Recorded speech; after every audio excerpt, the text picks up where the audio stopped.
বিয়ের দাবিতে অনশন করছেন এক কিশোরী। এমন ঘটনা ঘটেছে লালমনিরহাটের হাতীবান্ধা উপজেলার সিঙ্গিমারি ইউনিয়নের দিঘিরহাটের পশ্চিম পার্শ্বে। তবে ছেলের নাম কবির হোসেন এবং সেই ছেলের পিতার নাম বাবু মিয়া। মেয়ে 2 দিন ধরে এই বাড়িতে অনশন করছেন। তবে সেই ছেলে এবং ছেলের পরিবার নিখোঁজ রয়েছে। আমরা এসেছি সেই বাড়িতে, সেই কিশোরীর সঙ্গে একটু কথা বলবো। আপনার নাম কি একটু বলবেন? আমার নাম মুসাম্মদ মোহন আক্তার মিম।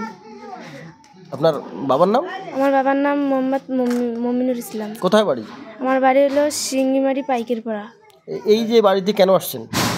আমি এসেছিল মনে করেন আমার সাথে সম্পর্ক করতো। এখন কার সাথে? কবিরের সাথে আমি করতাম সম্পর্ক। ছেলের নাম কবির, ওর সাথে আমি সম্পর্ক করি। এখন ছেলে আমাকে বাসায় ঢুকিয়ে দিয়ে ওর পরিবারের সবাইকে মনে করেন করছে, আমাকে বাসায় ঢুকিয়ে দিছে।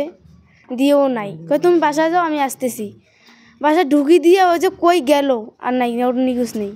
কতদিন থেকে সম্পর্ক? আমার সম্পর্ক করালো 1 বছর। আচ্ছা, আপনি লেখাপড়া করেন?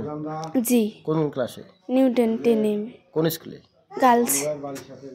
হাতীবান্ধা? হ্যাঁ, হাতীবান্ধা গার্লসে। আচ্ছা, এই বাড়িতে কখন আসছেন? আমি বাড়িতে কালকে আসছিলাম। কালকে মনে করেন চলে গেছে, আমাকে বুঝিয়ে টুঝিয়ে করে নিয়ে গেছে।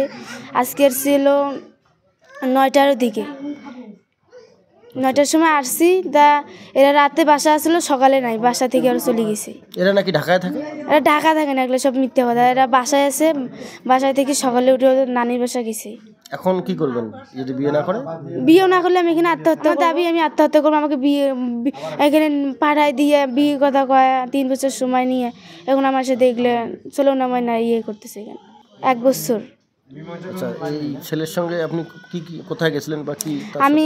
আমি গেছিলাম ক্যাফে, গেছি হলো 4 বার, মনে করেন হাতীবান্ধা ক্যাফে 4 বার গেছি। আমাদের বাসাও গেছে 7 বার হইলো, 6-7 বার গেছে। যার পর মনে করেন ওর বাসায় আমার বাসায় খাওয়া দাওয়া করছে, করছে, এগুলো সব আমার কাছে ফুটেজ আছে। ওর সাথে মনে করেন শারীরিক সম্পর্ক আমার সব কিছুই হয়েছে। ধন্যবাদ। আমরা কথা বললাম যে কিশোরী এই বাড়িতে বিয়ের দাবিতে অনশন করছেন, তার সঙ্গে কথা বলেছি। তিনি জানিয়েছেন যে কবির হোসেন তাকে এই বাড়িতে আসতে বলে সেই কবির হোসেন নিখোঁজ রয়েছে এবং সেই কবির হোসেনের পরিবারও এই বাড়িতেই ছিল। এই মেয়েকে আসতে বলে সেই কবির হোসেন এবং কবির হোসেনের পরিবার বাড়ি থেকে বের হয়ে চলে যায়। এই বাড়িতে এখন এই কিশোরী একাই রয়েছে। তবে তার দাবি, তার সঙ্গে একাধিকবার শারীরিক সম্পর্ক করলেও কবির হোসেন বিয়ে করতে নারাজ রয়েছে।